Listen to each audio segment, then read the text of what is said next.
Greetings and salutations, everyone. This is, of course, yours truly, LL, and today we're going to be talking about this pretty cool project known as Hivemapper, who is also sponsoring out today's video. However, I do want to mention that I did order their device before going into this partnership, so I was already very interested on what Hivemapper is basically building out in the crypto space. So in this video, we're going to be breaking down what Hivemapper is about, what makes it so special versus all the 1,000 other potential crypto investments that you could do, and obviously, what is the investment angle here? What are the tokenomics, yada yada. So as you might have guessed from the name, Hivemapper is basically building out a new mapping service. And they are direct rival to Google Maps, who kind of owns majority of the whole, ecosystem right now, maybe 90% market share or even above. So crazy amount of people are using Google Maps, not just everyday users, but also companies like Lyft and Uber, for instance. So it's a big market and it's also growing.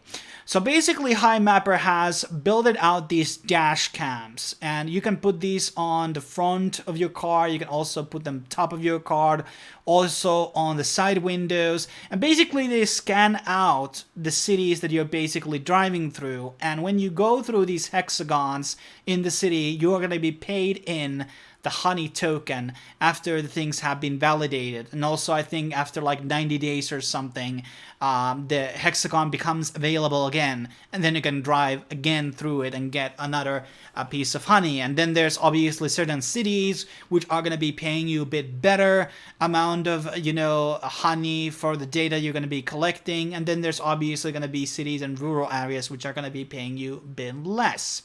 And currently they are having pre-orders, so if you're going to be ordering before June 18th, you're going to be saving $100 for these dash cams. They also are good in case you're going to be getting into a car accident. They're going to be recording that data and can be very valuable to you, of course. So let's before we go into more into Hivemapper, I want to really explain to you this market. So you think like, well, maps, how much they can be really worth? I mean, so first of all, let's look at Uber. So Uber from 2016 to 2018 paid $58 million. 58 million in 2 years. Okay, or basically 2 years. Okay, so that is around like 15 million over like 17 million per year. That is a crazy amount for using the Google Maps API. So that's how much like Google Maps is making around 0.9 billion, I believe, per year. So it's a huge market, okay? And Google is not just the only player. Google Maps poised to be 11 billion business in 4 years. This was right in 2019. So that is next year going to be worth that much. And so you can see this is very, very big market, okay? So basically they already have their map. There's beta testing. And there's certain cities that are currently available. You can pre-order, and it's eventually going to be available everywhere. There's going to be different phases. Currently, I believe it's on Seattle,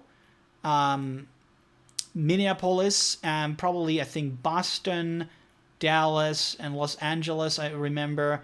And I think London was already there as well. So there's going to be a lot of like big cities all around the world collecting that data.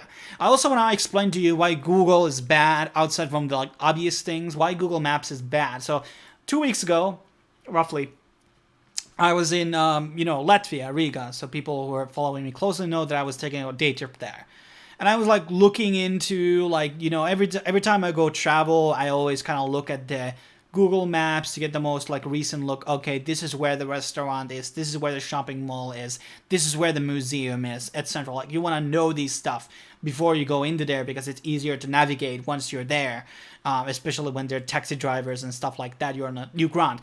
But there's so much outdated data, and this is just one example. Riga is literally the capital of the city, and this street view is from 4 years ago. Okay, 4 years ago. The cost of building that Google car is actually $500,000. So Google is not able to like build these out like in like a mass factory and spam them out and go into every city. So you're going to be finding a lot of locations where there's going to be outdated info. Now in this street, obviously, this is from last year, like roughly 1 year ago. But still, like, there's a lot of constructions happening on many cities all around the world all the time. And that means that these streets are going to be in maintenance, they're going to be closed down, whatever. These data that Google Maps is offering is actually outdated. And once you're going to decentralize, let's say there's 100,000 cars collecting that information in all the major cities, they're going to be out competing Google because there's nothing that Google can do because you're getting already paid from, in honey. So people are going to be so easy to recruit. The cost of acquiring, a scanner basically is going to be that around $600. And then they're going to be coming in. Now, here's some like explanations and breakdowns of what we already kind of broke down here, the mapping and everything, the global community. And this is extremely great for Uber drivers. There's already like a lot of these right to earn types of dApps and, and this is going to be like an extension. I don't know how much you can make with Hivemapper on a monthly basis, but maybe we'll be, cutting your gas costs to half, or maybe it can be more than that. But fundamentally, you're not just making money, but you're also basically building out a superior product into Google Maps. And basically, the dash cams are going to be shipped in late 2020, in this year that is. And basically, they're going to be some are going to be shipped in summer of this year, so in the next couple of months. And here are a couple of these locations. I don't own a car, by the way, so my friend is going to be doing a lot of the driving. But I'm pretty excited to see, all the results going into this. And especially now when gasoline prices are going up, you want to make a bit of extra money to offset those gas costs, which might go up more and more as time goes on. And obviously, a lot of the data and like how this everything works is open source. So basically, there can be trucks, and they can like start building API top of the map, so you can build out trucking routes. You don't need just like, because they're going to be needing specific routes where they're going to go, because trucks can't go every route a normal car can, obviously. And then there's obviously like, bridges and stuff like that, and, all that type of logistical stuff that goes into it. And here's some breakdown of like, they already talk about the problem. So Google Maps is obviously because they have, it's just like in YouTube, they give a really low revenue share for us creators. But they can do it because there's no direct competitor really that is actually relevant in the video space. So in the same way, Hivemapper is basically in the position to basically offer mapping services and their API to much cheaper price than Google Maps is, because they can acquire the data cheaper, and also they have much more updating data. So they're basically promising out 90-day updates on the areas. Google is not something that can basically provide that data right now. Their maps, as I just showed you, are outdated, especially when it comes to certain countries and certain areas. They don't actually have everything like mapped out. You go into certain more remote places, let's say like Russia or somewhere, there's no single map data out there. And there's going to be a lot of customers who want to buy that honey token, obviously. Yandex, Bolt, Uber, Lyft, any type of a service which is using like taxis and stuff like that, and GPS in general, those are going to be the main customers. And as we already discussed, it's $1 billion industry. And there's obviously the prone censorship in decentralization. So we know Google is like, they're hiding certain islands on you, like making these places blank on the satellite and things like that, because rich people don't want to be, looked into and shit like that. And here's kind of like what I already talked about. So, well, actually, I forgot to talk about one of the big important parts. So when that data is collected by the dashcam, there's also going to be map annotators. So basically, they're going to be seeing pictures. So you don't need to have a car. At some point, you're just going to be looking at pictures of these photos that the cars have taken, and you're going to be pointing out, okay, this street here is closed, and there's a building here, and there's a construction here. And by providing and vetting this data, improving the machine learning, so to speak, you are going to be paid honey for doing so. And eventually, I think that's might be, totally phased out by the AI, but that's going to be around for some time. And here we already talked about existing API services and potential people who are going to be buying those map credits, and they're going to be using these map credits. Basically, the company behind the Hivemapper are going to be burning the existing tokens from the supply when these purchases are basically made. And given the fact that there's going to be a lot of people very interested, I think, if they can actually like bring the price down. As I already showed you, it's a ridiculous amount of money that Uber is already spending on these maps. I don't know what would be their cost, after switching, but I think it would be significantly less. So this is going to be a very, very interesting model, which I'm really loving here. So you have a clear tokenomics here. We have a clear people who are going to be buying the service. And, it's something that is also providing value to everyday customers, because then I can go into looking at the recent maps. As long as it grows into a certain size, there's going to be enough cars to go into all major cities. Now, it's going to be hard to say whatever. Will it be worth to get this device on rural areas? There might be less competition there, but these H3 cells, like, okay, how much they are going to be paying in rural areas is hard to say. We're going to be have to see the data for that. And here you can kind of like see, okay, this is mapped out. So the pink kind of means that this has already been mapped out. So you can drive a different route the next time you're going to go to work, or a different place perhaps, to basically get those rewards out. And here we already talked about the people who are validating the imagery taken by the people who have the cameras. And then there's the drivers, the annotators, which are like doing street directions and names. And this can be a lot of different things. Validate the work of map annotators. So there's a QA. And there's obviously software developers who are building API top of it, because as I already mentioned, there's going to be different types of API that you can build at top of the existing map that they basically have. And here they go into, a lot of the stuff of the device and everything.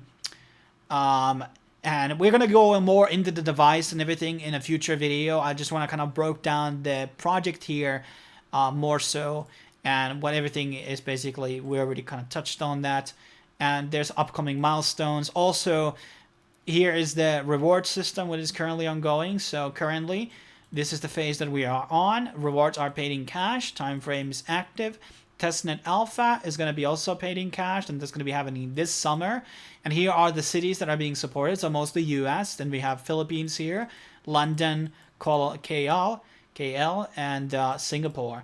And then there's going to be a lot more things added on, later on this year. And these are going to be paid on Honey.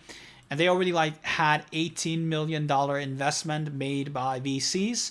So they have a lot of money. They're doing a lot of promotion. That's why obviously they hired me and other content creators to talk about their project. And, there's also the team's docs. They have a great YouTube channel where they have breaking down a lot of these stuff. So if you want to go into more detailed, longer format than this video, that's going to be the way to go.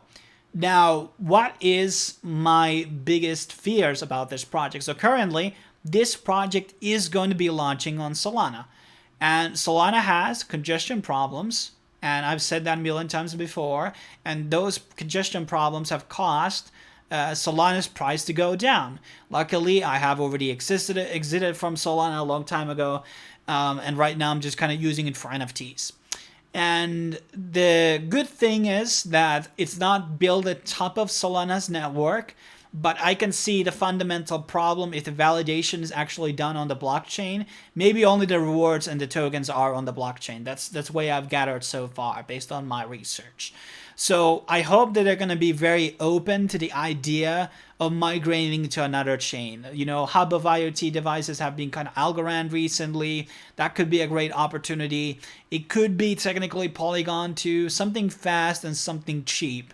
But I think Solana, I'm not very bullish on about it, because I know it has all of these problems, and that's just not going to be really great for the token holders who just want to interact, or businesses who want to interact with this token. So fundamentally, I hope that they're going to be really reconsidering the Solana choice. From a get-go, it makes sense, but Solana has not been able to deliver on what they have basically promising out. But here's also some, periodic minting, and, there's going to be staking, team rewards, region multipliers, root novelty. There's a lot of different factors that go into it. I do hope that it will not become like Helium, because Helium kind of, has a very inconsistent price, gains, and also the fundamental problem with them is that there are too many devices.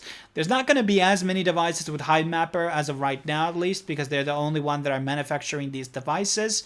There has been, I think in the QA, I did hear something about that there might be some others who will be building more specific cameras in different types of areas, like let's say in East Asia or in Africa, which are not going to be in 4K because there's different bandwidth, so you have to have internet hooked up into the, obviously into the camera, because it has to send out the data and download it through your, likely you're going to be hotspotting or some other type of solution.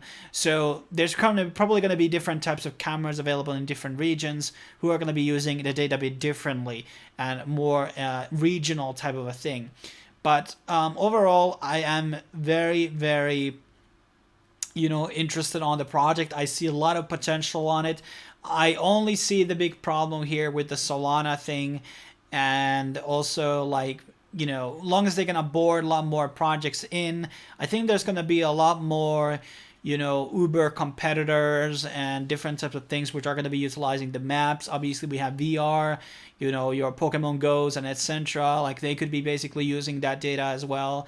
So because like, if your kids are playing some type of AR or VR game, you want to avoid from them going into areas where they might go into a car crash or something like, a construction site. So these types of more relevant and new data can, avoid certain types of situation taking place.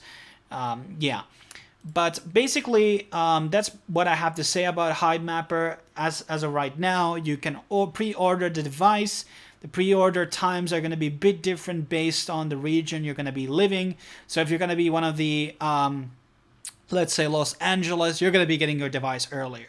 But definitely if you have already a car and you have a bit of like extra money, I think this is a pretty good solution.